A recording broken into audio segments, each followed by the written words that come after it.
Welcome to our program on Kardec Radio.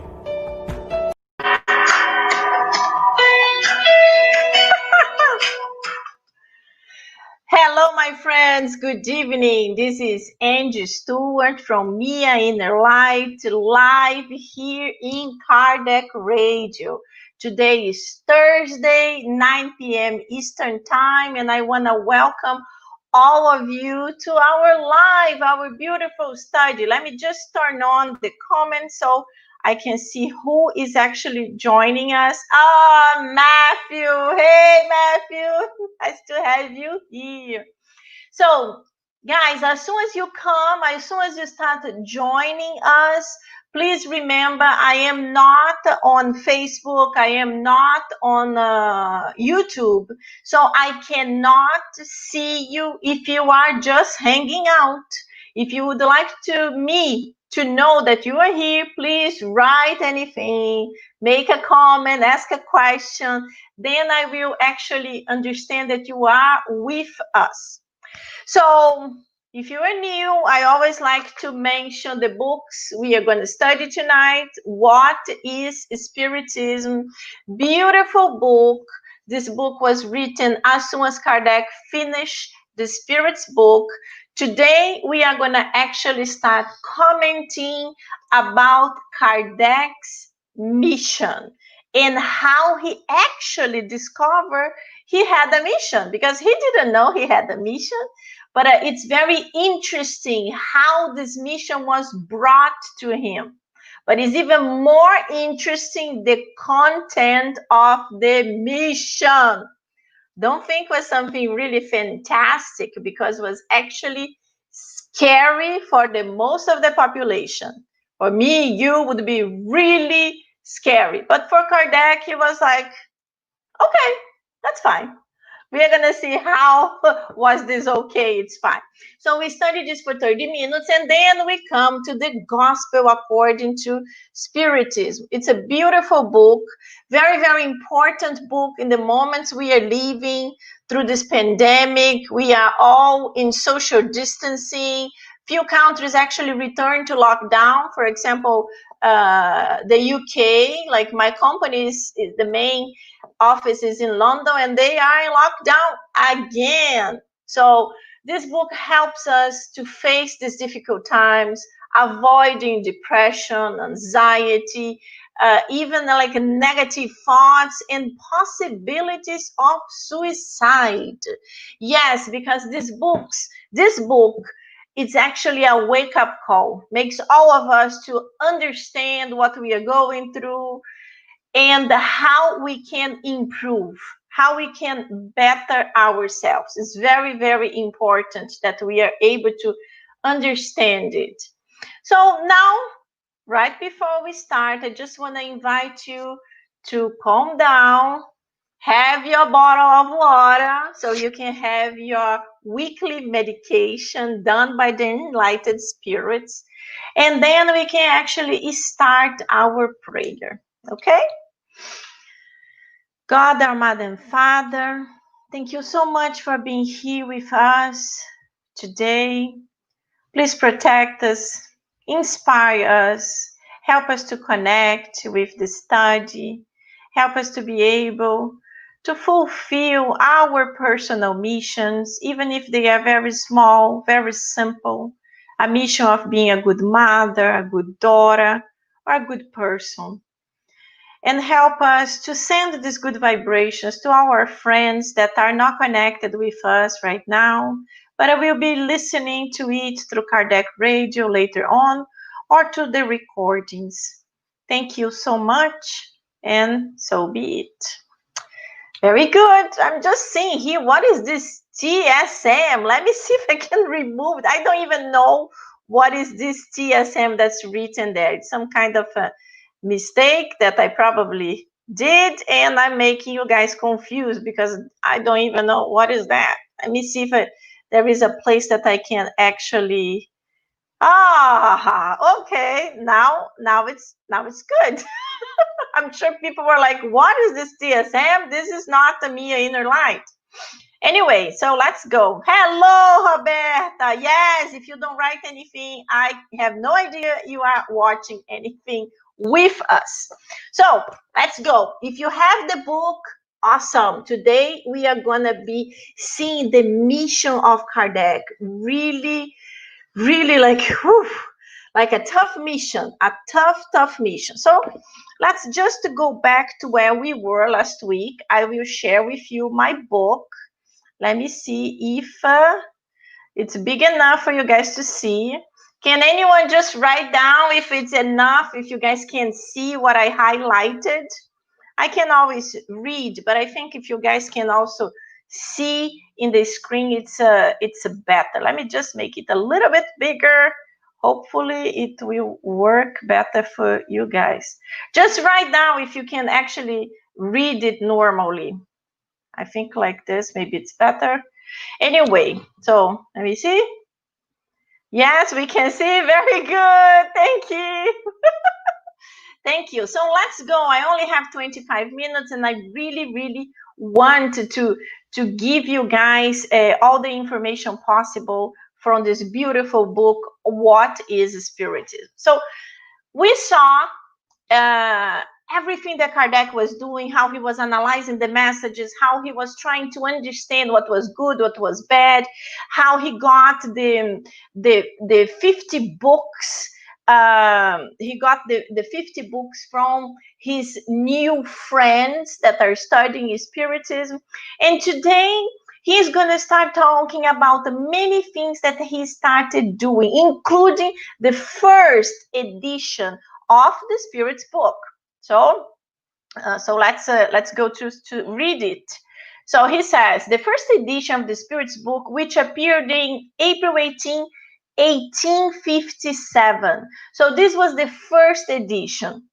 Between 57 and 58, there were between 57 and 59, there were 4 other editions. So he was adding more, adding, and of course the spirits were reviewing and helping him.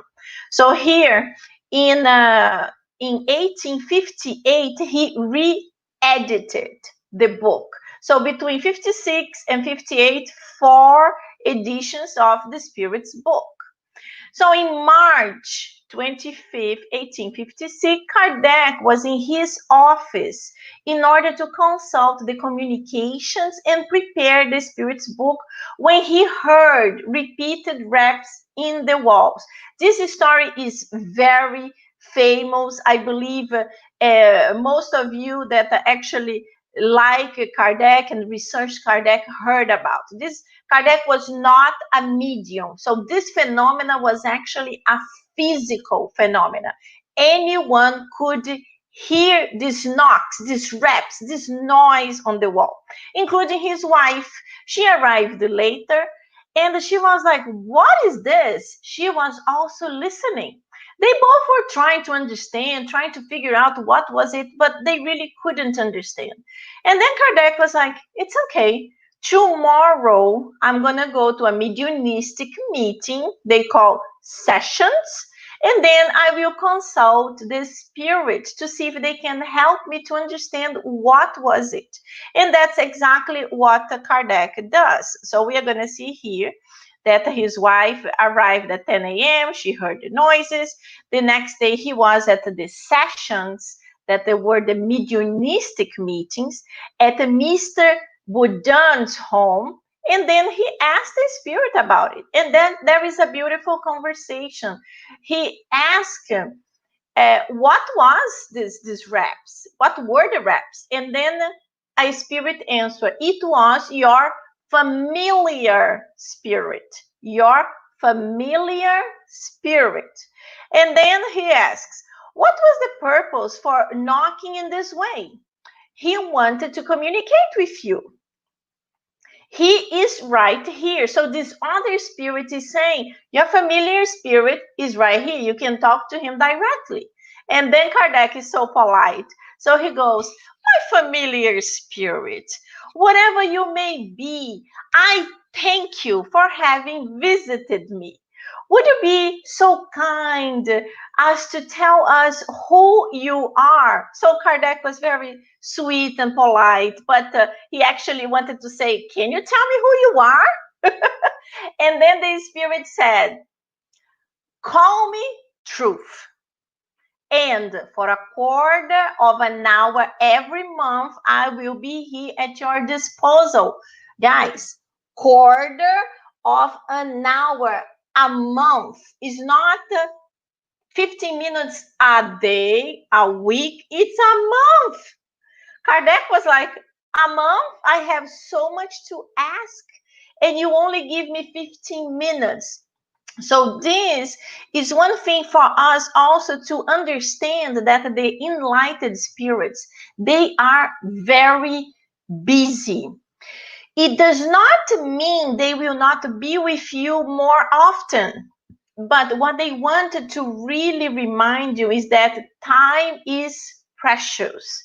And we go again to André Luiz's book, Nosso Lar, Astral City, where the Spirit Emmanuel tells him, would you like me to help you?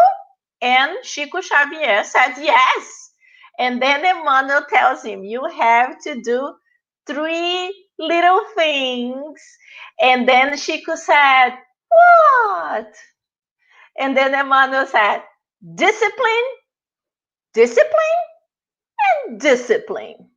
So this is more or less what the Spirit of the Truth was telling Kardec. I give you 15 minutes, so it's better you use it very wisely. And then let's go back. Then he goes, yesterday, did you have something in particular to tell me? Because he already explained to Kardec, the other spirit explained that was his familiar spirit who wanted to communicate with him. So Kardec says, what do you need? And then he said, what you were writing was disagreeable to me. I wanted to make you to stop. So basically, Kardec was doing something that was not good. He was not happy with, and he was trying to find ways to stop Kardec from doing it, because Kardec is not a medium. It's not that he can come and appear. He can come and tell Kardec, stop what you're doing. So he was actually producing noises to disturb him and to make him disconnect from what he was doing. And that's what he was able to achieve. So the Spirit of Truth tells Kardec, reread this evening. You will recognize your errors and you will correct them. Very interesting. Kardec then says, I have already reworked. He explains, I was not happy. I redid everything. It's different right now. And then the Spirit says, it's still not very good. Reread the 3rd to the 13th line, and you will find a serious error. Wow! So the Spirit read the work, actually count the lines, and knew exactly where was the mistake. And just tell him like this, from the 3rd to the 13th, read, you will see. The Spirit, the enlightened spirits, they do not come to us and they say, Angie, listen, what you're doing right now at this moment, doing this, and this is wrong, you shouldn't do. But they will say, Angie, what you are doing about this is something to rethink. Meaning they are not going to give you the bread and butter. They will actually teach you how to make your own bread. That's what we like to say when you're trying to help someone that is in disturbance, someone that needs help. The best thing is to really teach someone how to do something. Because if you just take something and you give to the person will continue not exactly knowing what to do. This is something very important in every field. In my field, in my job, for example, I am doing certain things that are a little bit above my job, because a lot of people are on vacation. So I have to do certain things that people above me, they did.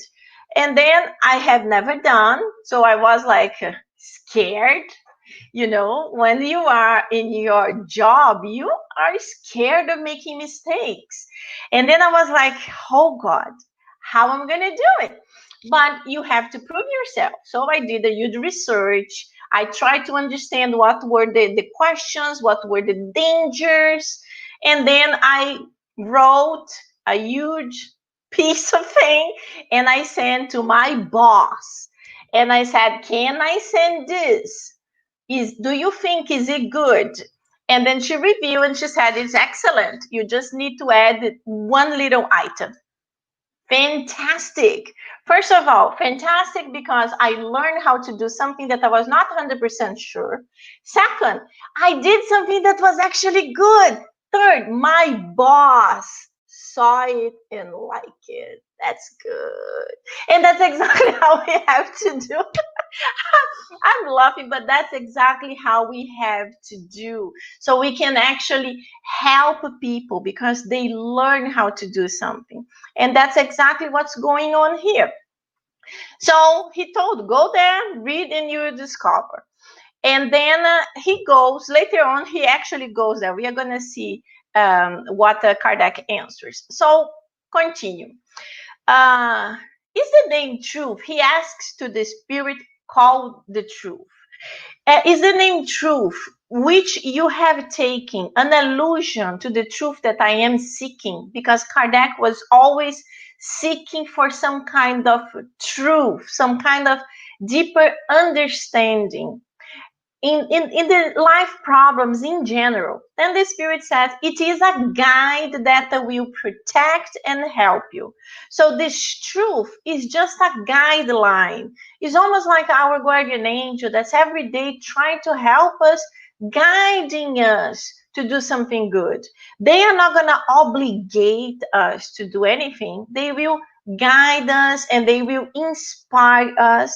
But as I always say, for us to be able to listen, to feel this inspiration, we have to be in tune. We have to be connected. If we are in La La Land, the guardian angel is going to be telling a lot of things and we are not going to be listening. If the guardian angel is here, we are here, we are going to be actually connecting with obsessors, with spirits that are really trying to disturb us, not to help us. So he continues. May I evoke you in my home? So Kardec wants to know if he can have some kind of more private meetings with him where he would actually ask more direct questions. The spirit says, yes, so that I may assist you through your thought. But as written responses in your home, it is too soon for you to be able to receive them.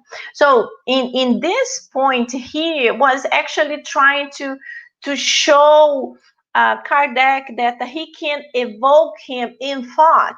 Always. We can always do this with our guardian angels, with the enlightened spirits. We can evoke them. Please, St. Augustine, let an example. Please, St. Augustine, I really need inspiration to this, this, and this. Help me and guide me. We know that the enlightened spirits are extremely busy, but they will listen. Whenever we are doing something genuinely from our heart, they will listen and they will help us to be able to do whatever we need to do in the best way. We also have to understand that St. Augustine is one person, but there are hundreds of spirits that really love him and work directly with him.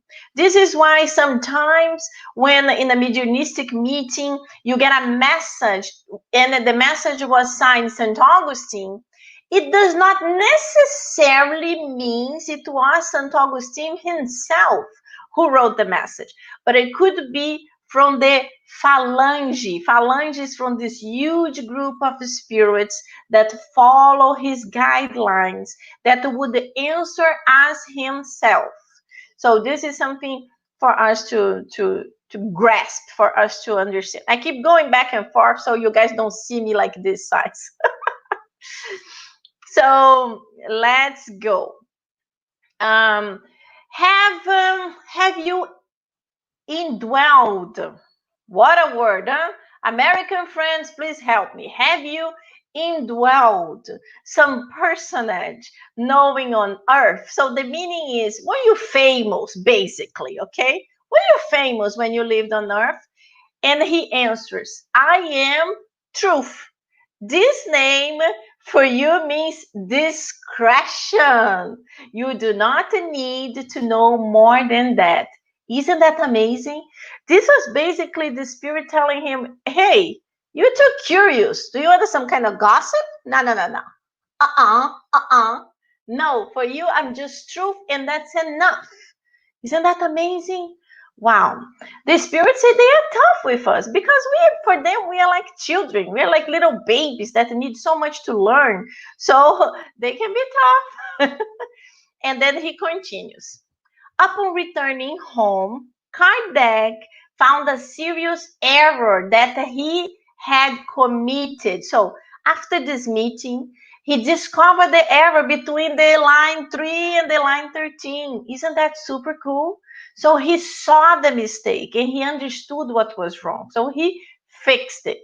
Now we start in the part that's very exciting. I love it. Woo, let's go.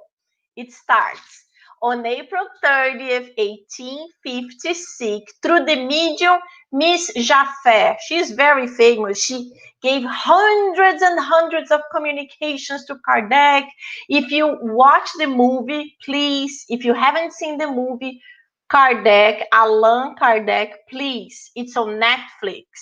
Netflix. If you don't have Netflix, pay the subscription or at least use the free trial and just watch this movie. It is worth it. It's a great, great movie. Then you will see Miss Jaffe. Miss Jaffe is famous in the movie. I can't tell you the movie. Anyway, so this message from Miss Jaffe, Allan Kardec received the first revelation about the mission he was to fulfill. All these messages that I marked here, the green ones are the mediums who receive the messages. And then when they receive. So the first message was April 30th, 1856 through Miss Jaffe about Kardec's mission. June 12th with the medium Aline C. May 6th of the following year. Following year is 1 year later. Another medium also talking about Kardec's mission was Mrs. Cardon. And finally, on April 12, 1860, the medium Mr. Crocet. That mission was once again confirmed. So there were several communications, and all these communications were talking about Kardec's mission. But now, let's see the mission. The mission is tough, but let's go. Kardec came up with a plan to create the Spiritist Journal. So we have this until nowadays. The Spiritist Journal nowadays is actually called the Spiritist Review. I already showed this book here many times. The one that I am reading right now is from 1858, but he continued this Spiritist Review for a long time. One thing that you have to understand is that in that time, books, anything that used the print, the press, it was expensive. So Kardec was actually trying to see if he could find a partner to finance this books that he didn't know if they were going to be these magazines, if they were going to be weekly or monthly, but they were expensive. Kardec was not a rich man. He lived well because of all his books and all his publications. So he lived with that amount of money. But if you were with us, you saw that in the beginning, he faced a lot of difficulties because he got some money invested, and he invested with his uncle to open up a school and in France. and he put a lot of money there. He got investors. The school was working, but unfortunately, his uncle was addicted to games, to gambling, and he lost all the money. And he told Kardec he needed the money he had given to Kardec. So Kardec had to dissolve the school, paid all the investors, gave the money back to his uncle. And then the little money he had, that was 25,000 francs in that time, was a lot of money. He took this money and he invested in another business with a friend that was specialized in investment. And what happened? Boom, it was also bad. This man lost all his money and lost all the money of Kardec. So all his savings disappeared. So this is when Kardec has to start working as an accountant, but he was a brilliant man. So he had his normal day job, but at night he was also working as an accountant to 3 different businesses. But then he was also getting money from the books that he had published, but he lived a simple life. Kardec lived in a small apartment with his wife. He was not this millionaire people think, oh, no, he lived a simple life.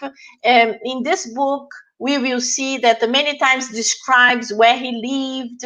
In this moment right now, he lives in the second floor of an apartment in the back of the building. So it was like cheaper. So just for you to understand that Kardec was no millionaire. So let's go back to the book.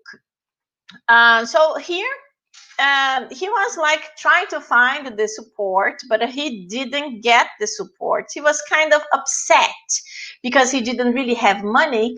But then on November 15 of 1857, through the mediumship of Miss Dufault, he got this message that he should carry out this idea to continue with the Spiritist review.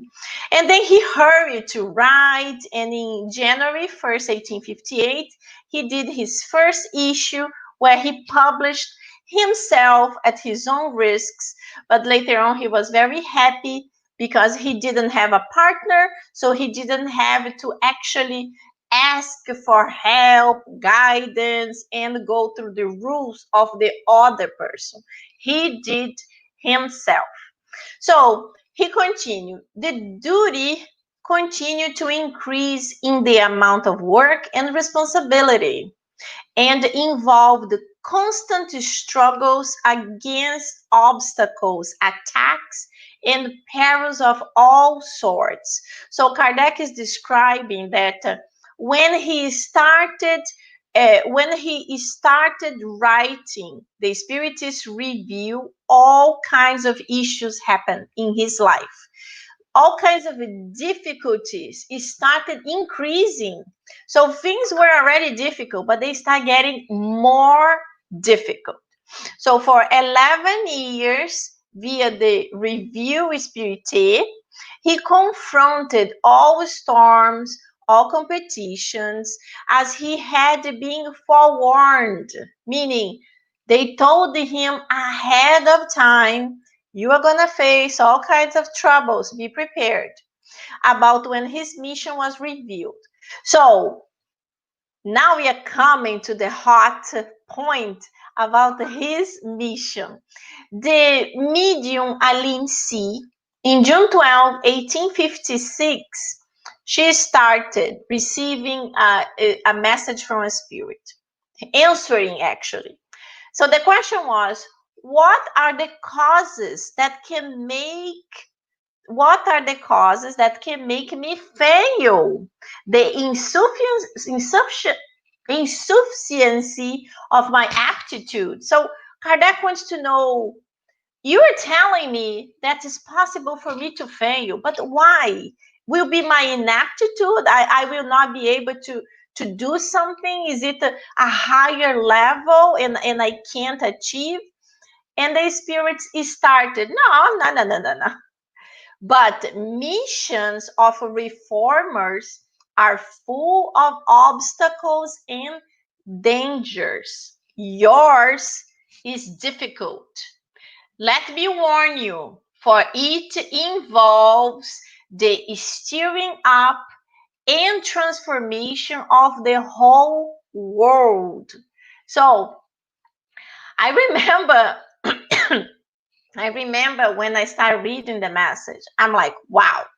So the spirits start telling him, your mission is difficult, is painful, is not something easy, and you might even fail. And Kardec is like, okay, so can you help me to understand why I might fail? And that's when they started giving him more details. We are already 9:30.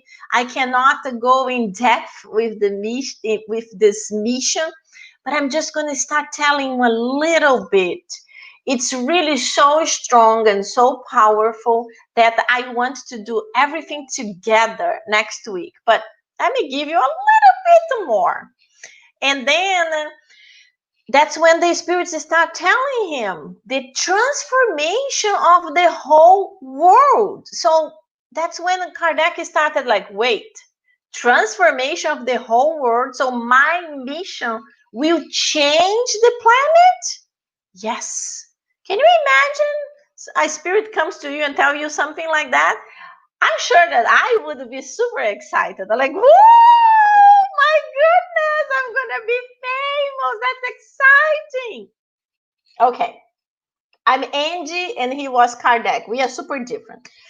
But later on, when the spirits start giving more details about the mission, then I would be actually crying. So just a little bit more. Do not think it will be enough to publish 1 book, 2 books, 3 books, 10, while remaining undisturbed in your home. So don't think just publishing the books will be enough, because it's not going to be enough. Now, no, you must get involved in the conflict. Terrible hatred will arouse against you. Implacable enemies will plot your ruin. Guys, just this sentence was just like, oh. Can you imagine? You understand that your mission will change the world, but you will acquire terrible persecutions, terrible hatred. People will hate you and they will be implacably following you, trying to destroy, trying to stop your mission. And then when you start thinking of the missionaries of the past, that almost the totality of them, they were killed because of their mission, because of what they thought was good. So this, for me, would be terrifying. Terrifying. And we are going to see next week, we are going to see with more details everything about this mission. It's like, it's absolutely beautiful, but it's absolutely stressful and it's scary. But that's exactly why Kardec was Kardec. And that's why me and you, we are me and you. That's the difference. But this is super exciting because this beautiful book really gives us so much knowledge that we start like, we start having these aha moments, like, it's really like, I'm in love with this book. But okay, now we have to go. Oof, such a white light. Let me diminish this. So now we have to go to this book, The Gospel According to Spiritism. So I'm going to bring my friends. So I'm supposed, this is Nora Brazil. Hey, Nora. I'm supposed to have Nora and to have Claudia, but Claudia sent me a message. She is stuck in traffic, so unfortunately, she probably will not be able to join us. But we will be enough. Are you okay, Nora? We're good. Yes, because me and Nora, we can talk forever. Don't worry, we can talk forever. A lot. Nora, I'm a Gemini. What is your horoscope? I'm a Virgo. Virgo. It's funny. I don't believe in the day-to-day horoscopes because I don't think it's like, okay, today you're gonna meet your boyfriend. But I believe in the characteristic of the month and the hour you work. And it's beautiful. It's so interesting because like if you compare to thousands of people, the hour and the day they were born, it's the personalities are similar. And then this is something super interesting for all of us to see. Oh, Claudia is saying she's here. You're here where, Claudia? Where? You are not in... Oh, she's here. Oh, Wait, she's there? let me stop sharing this so I can actually see her. Aha! Welcome. I was backstage hiding. I was seeing my book. That's why I couldn't see you.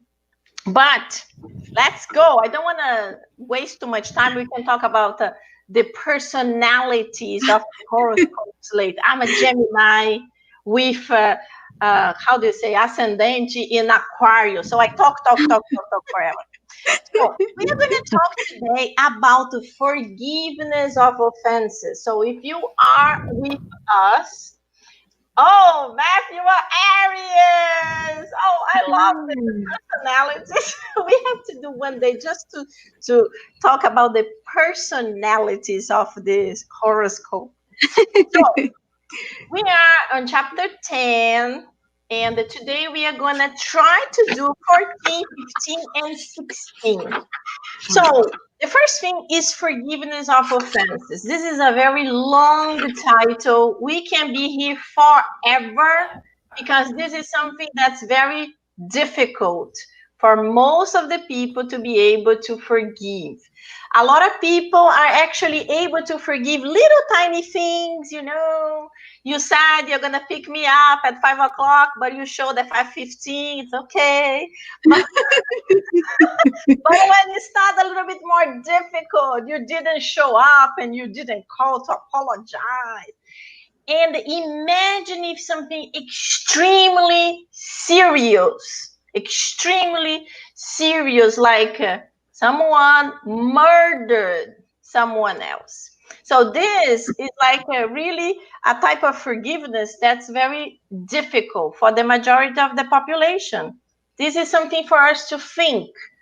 We always think this is happening to somebody else. And then we don't put ourselves in the shoes of that person. But it's not imagining how would you be able to do. Not imagining in a sense that I will attract that to myself. No. You start imagining people that were able to actually make amazing forgiveness acts. And you start imagining if you would be able to do something like that. So I will just read a few sentences because I want we all to comment. So the 14 starts. How many times should I forgive my brother or sister? Not 7 times, but 70 times.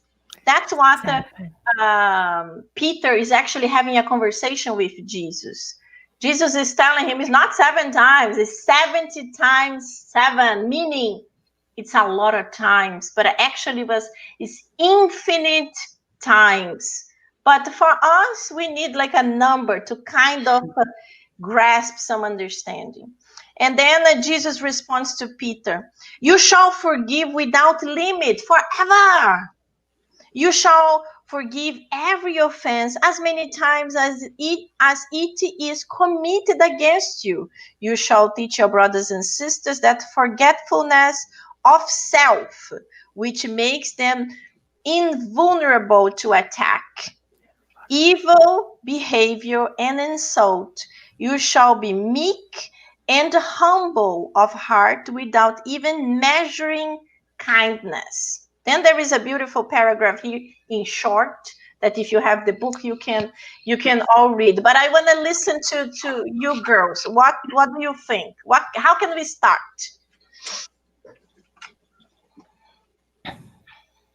I'm You want to listening. go, Nora?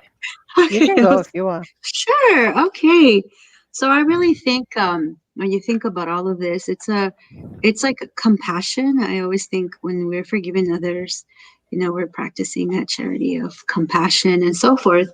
Um, and the distinction, like you said, between the little things and the bigger things as we start to to grow spiritually speaking. I have this book that I read a long time ago, but some of you might be familiar with. It's called the Four Agreements. I don't know. And in the Four Agreements, agreement number two is actually really good, which is not take things personally, right? And so, practicing this, especially probably, it's easier with the little things. It gives an idea. Imagine you're walking down the road and somebody that you don't even know says, "Hey, you're real dumb," right? You're like, okay. And then you keep walking. You didn't take it personal because you don't know that person, right? And of course, it was somebody that we love and they tell us that it will be different. But so he's trying to, put out there, hey, could we practice that? If it's somebody that we love and tells us something that really, really hurts us to the core, can we remember to not take it personally? Because ultimately, he says it's actually about the other people. And he uses this term that says it's personal importance. And he says personal importance or taking things personally is the maximum expression of selfishness because we make the assumption that everything is about me. And so, we know this as spiritists, of course, right? We've been practicing this, but it is such a good reminder about, things are not about ourselves. People are also here they're evolving. They have their own experiences and we are part of that plan. And sometimes we forget, we forget that. And that's something that I've been trying to practice, but it's hard. It's very, very hard. Yes, it is. Claudia, what do you have to add? I tend to think that when we are in this unforgiving place is because something in there touches our reflection. What do I mean by that? It's something that I do that bothers me, but I don't have the courage to face it. And then when it happens to somebody else, sometimes we don't find a space to forgive them either because, you don't want to forgive yourself so much that you don't even want to admit that you have it. Because if you admit that you have it, you're going to have to find forgiveness. Mm-hmm. So that brings us to, the last sentence that he puts on item 14 that says, don't think empty thoughts. You have to think this through. Why are you forgiving them? Why does that bother you? Why is that issue so strong in your, realm of things that you have to get out of your way in order not to to forgive the other person? Because if it doesn't bother you, you probably forgive them easy. So I'm not even going there. The hard one is the one that we cannot forgive because it goes back to the self analysis, the self understanding, the self forgiveness. And it's one of the things that the doctrine says all the time. We're hard on others because we're even harder on ourselves. Right? Yes. So when we think about it and we introspect, we say, God knows what lies on the bottom of each one's heart. You may be in denial that the reason you're so angry is because somehow that bothers you to your own self. And then so happy are they who can go to sleep every night saying, I have nothing against my neighbors. Because in the end, any of us make mistakes for one reason only. We don't know better. Because if we knew better, we would not want our little ears pulled. Would we? Yes, yeah, and many things to take. Like the first thing is that we have to start doing the little forgiveness to build up our Oh, resistance, yes. our immunity, our understanding. Because if we little things, we're like, no, no, I just don't talk to this person. I don't want to see this person in my life. It's okay. I don't need it. You are not forgiving. You are just putting away. You're just like, no, I don't need this. It's not important for me. And then, we don't understand that we start accumulating that unforgiveness inside of us. Yep. Doctors nowadays, they tell us, they have scientific proof that unforgiving people, they get more physical diseases. They They get get sick depressed, more they often. have anxiety, they have heart palpitations. And it's because of, not just because of forgiveness, because of anger management and many other things that just accumulate. So this is important. The other thing is exactly like Claudia is saying. If I can forgive this, it's because like if I am able to do that. So it's like it's very close to it. I can't forgive this because I might do this. It's hard to explain, but it's something that is very close to us. It's not something that we are disconnected from it. For example, if someone comes to me right now and give me a cigarette and say, hey, smoke, this is delicious, this is great, I will say no, because it disgusts me, the smell. I was never tempted to this, but I am over that. Maybe in my previous life, I died because I smoke. Who knows? Who knows? So in this life, I have zero connection, zero temptation. I'm over that. But if it's something that I did not experience yet, it might trigger, and I might try that, and I might get addicted. So it's a way to understand the forgiveness. One thing that we also have to understand, that the act of forgiving does not mean that we agree with that. It's very different. Very A lot of different. people mix it. They start like, if I forgive means because I accept it, I think it's good. No, it's very different. It's We very different. forgive the mistake, we forgive the person who committed the mistake, but the act has to be taken in In account. consideration. So in account. So if this person robbed something, he has to be judged. He has to pay for it in court.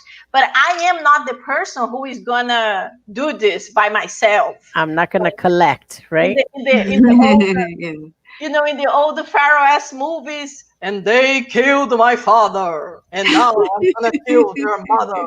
This was like the old movies, and I always remember like thinking, my God, this is never gonna end, because we always have a grandson and someone, and it will continue. And Yeah. Spiritism brings us this way of cutting this chain, because when we forgive, we break this hatred. And even if we forgive and the other person doesn't, but we did our part. This Hey, is the you can only be responsible for yourself, right? exactly, exactly. And that's already a lot. Yeah, it's already a lot. A lot. It's already a lot. And And then it goes even deeper when you're talking about forgiving somebody that is your enemy, right? mhm, Because you have already built that wall. So not only you have to understand what they did, but you also have to bring down the wall mhm. Yes, in order for the sentiment to go through. exactly. And I had to give this talk once right after that guy that went into the Batman theater and started shooting people. Remember that happened a few years ago. Yes. And this was on a Saturday night, and on Sunday morning, I had to give this talk. And I said to them, who should we be praying for? The people that were innocently sitting in that movie, and because of their karma, if you want to call it, or the historical data of their souls, didn't really have to die a tragical moment and got disconnected by their spirit guides so they wouldn't suffer nothing. But their families had to suffer a loss because otherwise they wouldn't be, the families of those souls that were killed on that day. Should we be praying for the owners of the actual venue that somehow did not lock the doors properly and the guy was able to come in from the back door and do it? Should we be praying for the families of the people that lost loved ones? Should we be praying for the survivors? Yes, of course. However, they were not the sick people. The only sick guy in that room was the one that shot everybody. And if he's the one that is sick, who should we be really praying for? Yes. And It's this is what hard. the majority forgets. It's hard. It's not Yeah. easy, but Yeah. it's, you know, sometimes we go into places and they're supposed to be good places for other people. And then you hear statements like, oh no, that person can't come here because the guy's lonely, the guy's sick. But isn't this a place to make us feel better? To heal our wounds and to get better at ourselves? So why can't we bring that wounded soul in to be with us? Because that's where the healing is. We don't need good souls where in a healing place. We need sick souls. Yes. Otherwise, healings don't happen. Yeah. There is a beautiful story. I gave a talk on forgiveness also many times, and it's always very difficult because people make all these mistakes, these misunderstandings, and that they don't understand really why we have to forgive somebody who committed horrible things. So I got this video of this psychopath American that killed he raped and dismembered and killed and made horrible things with many women in the 70s. And he was a psychopath. He had no feeling, no empathy, no love, nothing. He was like a statue. So he is brought to the court, and all the family members can say something. So all the family members are saying horrible things like you're going to rot in jail, all kinds of things. He was like this. He could care less about it. When one man, an old man already, he came, white hair, very old, and he started from a place that nobody could believe. His daughter was murdered. And he started telling him, I don't understand your reasons. I don't understand why you did that. You didn't knew these women, but my obligation as a God believer is to forgive you. It's very painful for me to have lost my daughter in such a tragic conditions to all these people here. But in my mind, you are sick and you deserve forgiveness. And the God is the only one who will be able to help you, to give it to you, prove, to change, to see the wrong that you did. At that moment, the man started crying. Of course. The man never in his life, never. They beat him, they did everything. He was always like, and at that moment he started crying. So was something for us to say, wow. So a little thing clicked. I'm not saying if you allow this man to go to society again, you wouldn't do it again. But it's something that is the seed, the little tiny seed is starting to be the last drip of water in the cup.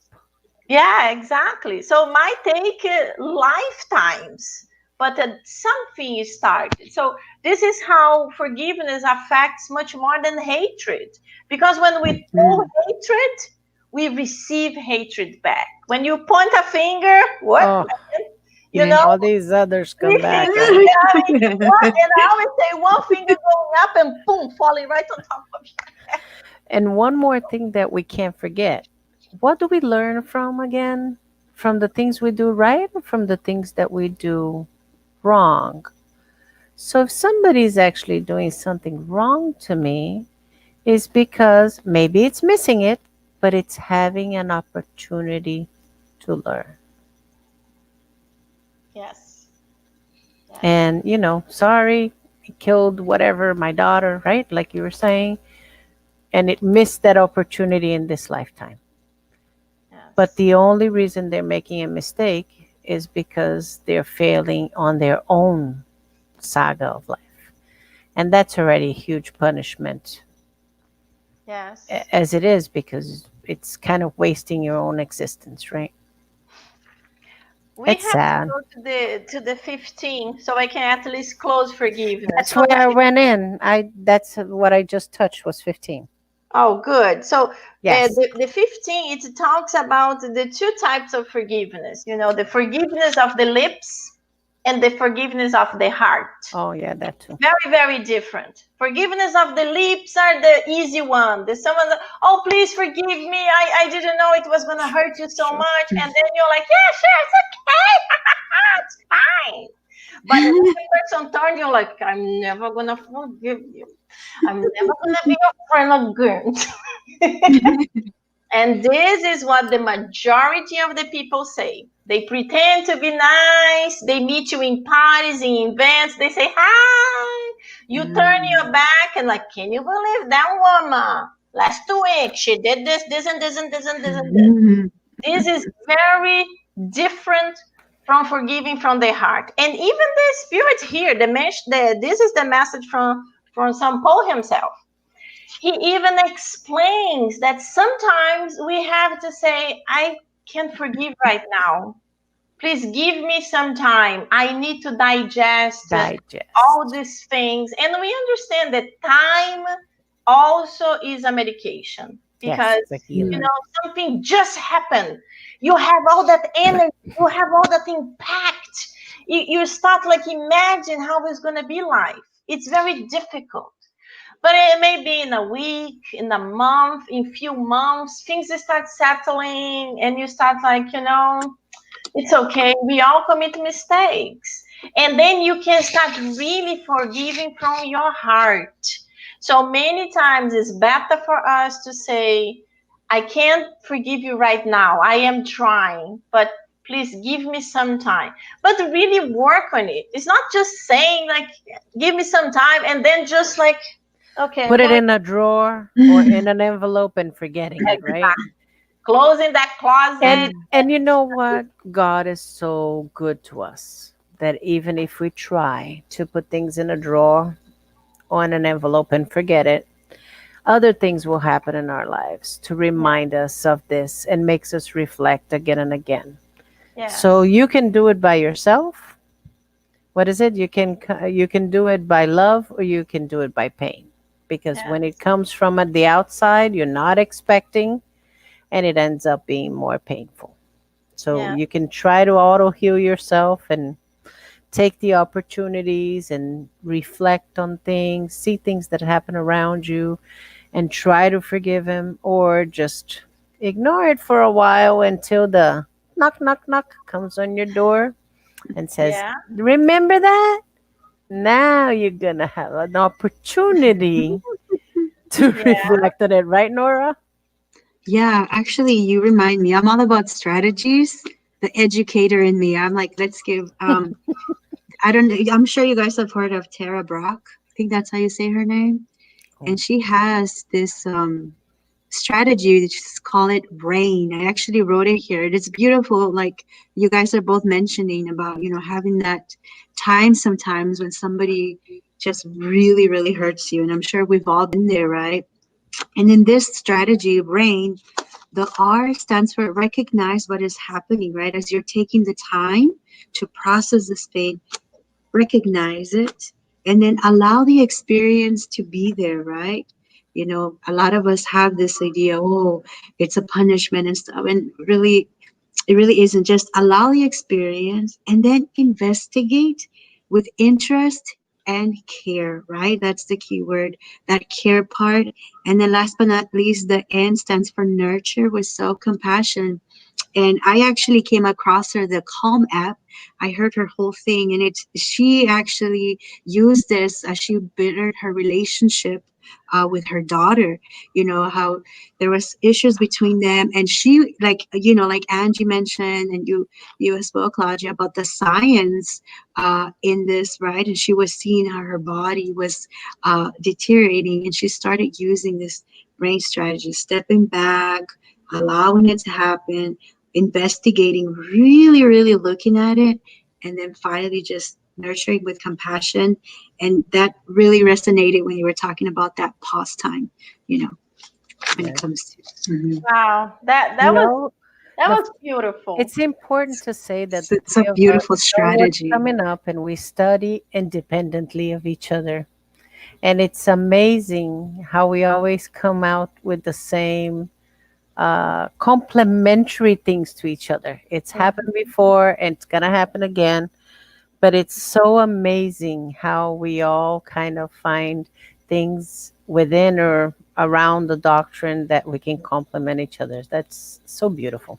Yeah, no, that's why Absolutely. I love this study. I love study groups when we are Oh, actually with each other. But it's wonderful that we can be online and that we are still doing a And wonderful still, job. For example, Nora mm. is in Texas. We wouldn't be able to have Nora in Miami with until she moves to Miami. Not yet. But Not yet. not We're yet. waiting Soon, after the soon. COVID. Yes. You're working on it. You're We're- working on it. That's right.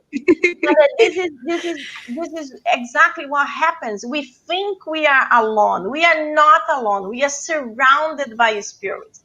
Mia Inner Light, Kardec Radio, they have spiritual guides that they are prepared to help us, to guide us, to inspire us. So even Mm. all of you in your home that you're thinking you are alone in the computer or on the phone, no, you are not.